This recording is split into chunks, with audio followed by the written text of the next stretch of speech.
Target शायद हम देख सकते हैं। आईटीसी और तेजी दिखाएगा, 270 272 तक के जोन्स तक जाता हुआ नजर आ सकता है। तो डॉक्टर रेड्डीज और आईटीसी थोड़ा सा रिलेटिव डिफेंसिव, लेकिन डिफेंसिव का आईटीसी जिस तरह का उछाल दिखा रहा है, लेकिन हाँ कैटेगराइज डिफेंसिव में होते हैं। इन सब में आप कर सकते हैं तेजी। चारों कॉल्स हैं वो बाय साइड के आइडियाज। आईएफएल वेल्थ की प्रेसिडेंट अनु जैन आपको आपकी स्क्रीन पर नजर आएंगी। अनु मैम, गुड मॉर्निंग और थैंक यू सो मच जुड़ने के लिए। बहुत अरसे बाद आपसे बातचीत हो रही है। मैम कैसे आप लोग मार्केट्स को अप्रोच, आप कुछ कह रहे हो? नहीं, मैंने कहा आप लोग से मिलके हमेशा खुशी होती है, तो good morning. Ma'am, IFL wealth पे आपकी अपनी रीडिंग क्या है? मार्केट्स में बहुत बढ़िया मूव हमने एंजॉय करा है। मेरे ख्याल से वो 8 मार्च के वो लो से जो पुल बैक शुरू हुआ, 17 ट्रेडिंग सेशंस, 15% का उछाल। अब क्या लग रहा है जिस जंक्चर पे हम आके खड़े हुए हैं, आज थोड़े से ठंडा कामकाज करते हुए, लेकिन क्या फर्दर लेग्स हैं इस अपमूव के, या आप लोग ने थोड़ा सा अपना स्टैंड अब चेंज करा है इस तरह के अपमूव को देखने के बाद? देखिए, पहली बात तो हमारी ट्रेडिंग बुक नहीं है, हमारे ज्यादातर लॉन्ग टर्म इन्वेस्टर्स हैं। बट जहां तक कि मार्केट का सवाल है, मेरे ख्याल से एक जो सबको शॉर्ट में एक हाई पोजीशंस थी, और कल जिस तरीके से 18,000 क्रॉस हुआ और न्यूज के साथ HDFC ट्विंस के बारे में, lot of shorts got squeezed. तो वो कल जो हुआ वो एक अनोखा दिन था। आई डोंट थिंक आपको ये हर बार ऐसे दिख सकता है। जहां तक कि ऊपरी लेवल्स का सवाल है, मेरे ख्याल से 100-200 पॉइंट आप और ऊपर जा सकते हैं। आप लगभग अभी 18,055 पे हैं फ्यूचर्स में। 18,300 तक डेफिनेटली, जैसे आपके भी काफी विशेषज्ञ बोल रहे हैं, आप जा सकते हैं। बट वहां पे सब कुछ डिस्काउंट हो जाता है। और अगर आप वर्ल्ड मार्केट्स देखें, तो वर्ल्ड मार्केट्स में अभी तक they can be strength to kind of come have a pullback rally, but एक total recovery वाला state अभी तक आया नहीं है। तो मेरे ख्याल से volatility रहेगी, एंड ऊपर के लेवल पे डेफिनेटली प्रॉफिट बुकिंग करके थोड़ा सा साइड में बैठने की जरूरत है। शॉर्ट ना भी करें, बट डेफिनेटली, क्योंकि अगर आप इस क्वार्टर के रिजल्ट्स देखेंगे तो शायद आपको बैंकिंग और आईटी के रिजल्ट्स तो बहुत अच्छे दिखेंगे, बट जहां तक कि मैन्युफैक्चरिंग में जहां भी रॉ मटेरियल कॉस्ट का इम्पैक्ट आएगा, वो result expectations already build down है, लेकिन और भी कटौती हो सकती है। तो वो इम्पैक्ट रिजल्ट के बाद जब आएगा, तो ये रिजल्ट सीजन के बाद आपको एक्चुअली नया ट्रेंड मिलेगा। मेरे ख्याल से only thing I can say कि पहले लोग 15,500 15,600 की बात कर रहे थे, तो शायद वो लेवल अब 15,500 की बजाय 16,500 16,700 हो जाए। और फॉर द शॉर्ट टर्म तो it will be more like 17,600 17,700। So the short term range is taken a bump up, and the long term mid term range is also, I think, gone up by about 1,000 points because of the bank nifty finally performing. तो that is the difference. आपका downside थोड़ा कम हो गया, but volatility शायद रहेगी। पता नहीं, मैं पूछ सकता नहीं, लेकिन लास्ट टाइम जब आपसे मुलाकात हुई थी और आज इतने समय बाद जब वापस मुलाकात हो रही है, बहुत चेंज दिख रहा है। आप तबीयत ठीक? I was diagnosed with cancer.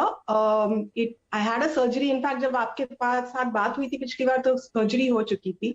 अभी कीमो चल रहा है, but it's all in the game. I'm completely hale and hearty, so that's fine. अब तबीयत ठीक है, रिकवर कर रहे हो अनु मैम? बेस्ट विशेस हम सब की तरफ से। Get well soon ma'am. Thanks. Veeru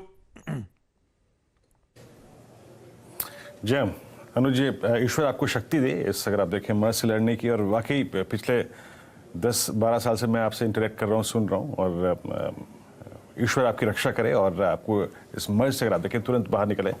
ये हमारी आपके लिए शुभकामनाएं हैं। अच्छा मैम, ये बताइए कि इस पिछले 2-3 महीने के, अगर आप देखें, फेज में बहुत सारे सेक्टोरियल चार्ट्स, इंडिसेस वो थे जो कि ऊपर के लेवल से कर्व ले रहे थे। For instance, just putting instance of metals, banking ने अगर आप देखें हायर लेवल से कर्व लिया। कुछ अगर आप देखें सेक्टर्स और इंडिसेस ऐसे भी हैं जो आप लोअर लेवल से कर्व ले रहे हैं। Just putting instance of FMCG and IT after three months of pain.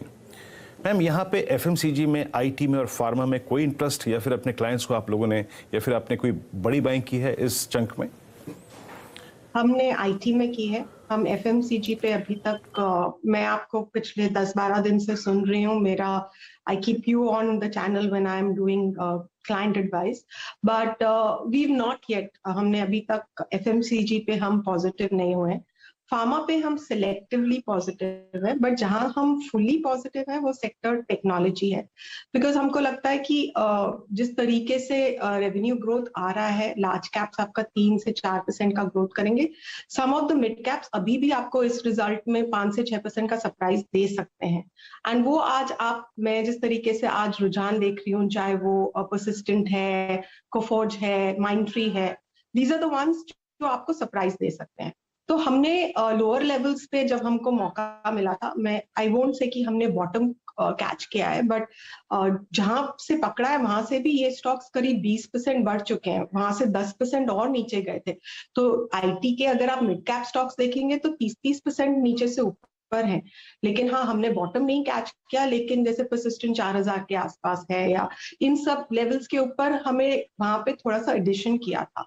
Because जिस तरीके से जो मैं अभी भी बता रही थी कि इंटरनेशनली अभी भी वॉलेटिलिटी रहेगी, एंड उसमें आई थिंक मैं पहले भी ये बात कह चुकी हूँ, जो पहले रोल एफएमसीजी निभाता था वो अब आईटी निभाएगा। तो उस हिसाब से मेरे ख्याल से overweight IT is what we are playing as a strategy, and 16% की बजाय 20-21% तक भी आईटी जो इंडेक्स का वेटेज है उस पर 4-5% आप ओवर वेट रहेंगे, तो I think it will be good in this market.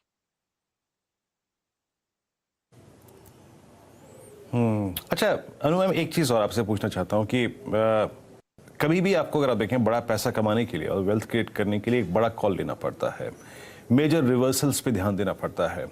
Ma'am ये आप समझ लीजिएगा कि मार्च में क्रूड का आपने 140 भी देखा और आई मीन 2080 का इट वाज आई थिंक $147 पर बैरल था।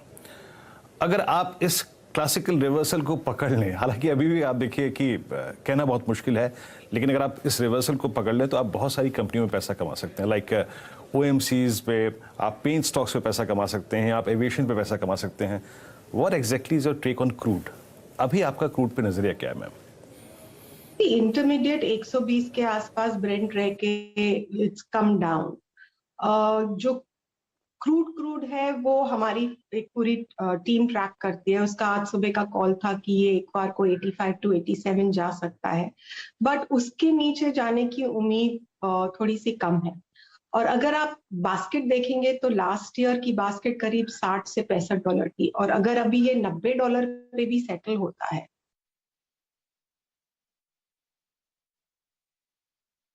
कनेक्शन ही लॉस्ट है, ठीक है, बात हो गई थी ऑलमोस्ट। अनु मैम अगर सुन रहे हैं तो गेट वेल सून मैम, और थैंक यू जुड़ने के लिए, थैंक यू मार्केट्स पे अपना व्यू शेयर करने के लिए। कुछ स्टॉक जो हरकत में आ रहे हैं, अदानी एंटरप्राइजेज, कुछ देर पहले मेरे ख्याल से आज गाबा सर का ओपन के बाद ट्रेड था जो उनकी पिक थी, दिखाइए अदानी एंटरप्राइजेज स्क्रीन पे, बढ़िया मूव वहां पे आता हुआ, और अब मेट्रोपोलिस भी दरअसल अब बढ़िया मूव वापस दिखाने की कोशिश कर रहा है। तो लग रहा था ठंडा पड़ रहा है, तब हम लोग प्रॉफिट टेकिंग की बात कर रहे थे, पर मेट्रोपोलिस में अब धीरे धीरे वापस ट्रैक्शन बिल्डअप होता है। इन दोनों स्टॉक्स पे चेक लेते हुए शो खत्म कर रहा हूं। श्रीकांत, क्विकली पहले अदानी एंटरप्राइजेस देखिएगा। बिल्कुल, तो देखिए अडानी एंटरप्राइजेस में लगातार रैली बनती जा रही है और काफी सारे इसने इंपॉर्टेंट लेवल्स को क्रॉस किया है, और हमें ये भी नहीं भूलना चाहिए कि ये ₹1 पेडअप वाला स्टॉक है। लेकिन ठीक है, 2180 2190 के करीब ट्रेड कर रहा है। अगर मैं एक्सटेंशंस ड्रॉ करता हूं तो मुझे नेक्स्ट टारगेट मिलते हैं, क्योंकि ये ब्लू स्काई टेरिटरी में है। तो अगर नेक्स्ट लेवल से तो 2250 से लेकर 2260 के है। करंट लेवल से अगर लॉन्ग पोजीशन अगर है, जैसे गाबा सर ने बताया था, वही इसके ऊपर कॉल दे सकते हैं, वो एक्सपर्ट है। 2250 2260 के टारगेट्स रखे, स्टॉप लॉस रखे, ट्रेल कर ले स्टॉप लॉस, और स्टॉप लॉस रखे 2150 का। मेट्रोपोलिस की बात करें तो मुझे लगता है कि इन सभी स्टॉक्स में धीरे धीरे एक एक्टिविटी बनती जा रही है, और मेट्रोपोलिस में एक राउंडिंग बॉटम जैसा फॉर्मेशन बन रहा है। It is too early to say, but मुझे लगता है कि इवेंचुअली ये स्टॉक एक बार वापस 2500 से लेकर 2600 के लेवल्स बिल्कुल दिखा सकता है। तो करंट लेवल से इसे भी एज अ पोजिशनल बेसिस पे लॉन्ग किया जा सकता है। स्टॉप लॉस यहाँ पे रखे ₹2270 का, टारगेट रखे ₹2570 के। बहुत बहुत धन्यवाद। मानस का भी कनेक्शन लॉस्ट है, तो मानस भी अगर सुन रहे हैं तो मानस, थैंक यू सो मच जुड़ने के लिए। इस नोट पर आज के इस 10 के दमदार ट्रेड्स में इतना ही। हल्की कमजोरी के साथ हैंडओवर, 0.1% का दबाव। बैंक क्यों गिर रहे हैं सर आज? हैं? बैंक इसलिए गिर रहे हैं कि कल चले एक्सटेंडेड वीकेंड आने वाला है 1 हफ्ते बाद तो काम काज कम होगा। 4 दिन की छुट्टी है। वीरू को क्लब कर ली कि आजू बाजू वाली छुट्टी? नहीं महाराज, काम है इसलिए क्लब की है। कर दी? ऐसा नहीं कि कहीं जा रहा हूँ। वो 2 हाँ, नीरज जी ने अप्रूव भी कर दी है। नहीं, मैंने अप्रूव नहीं की है। 3 दिन की छुट्टी मेरी ना, एकदम नहीं, मैंने अप्रूव ही नहीं किया। ये assumption चल रहा है क्या? ये अपने मन से सोच लिया। लेकिन चलिए, बहुत सारी क्वेरीज। अच्छा एक बस, 2 नहीं, 3 नहीं, एक थर्सडे के ले लो। ठीक है नीरज जी? थर्सडे फ्राइडे दोनों ले लो ना। हाँ, दोनों ले लो आप।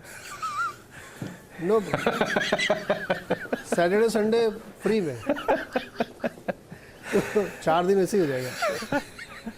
चलिए, तो आज थोड़ी सी मुनाफा वसूली, तो खासतौर पे बैंक, फाइनेंशियल्स, उन सब में है।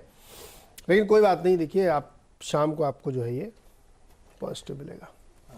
ऐसा नहीं करेगा, टिका हुआ है, ऐसा नहीं। थोड़ा बहुत कल की मुनाफा वसूली बनती भी थी। कल इतना चला है तो लोगों ने प्रॉफिट। एचडीएफसी ट्विंस में हल्की दबाव वही गेम कर गया, तो बनता भी है भाई। पैसा वही जो घर पे आए। थोड़ी बहुत प्रॉफिट बुकिंग है, लेकिन ऐसी कोई बाजार में चिंता दिक्कत वाली बात नहीं है। तो चलिए शुरू करते हैं ट्रेडर्स हॉटलाइन सुर्खियों के साथ।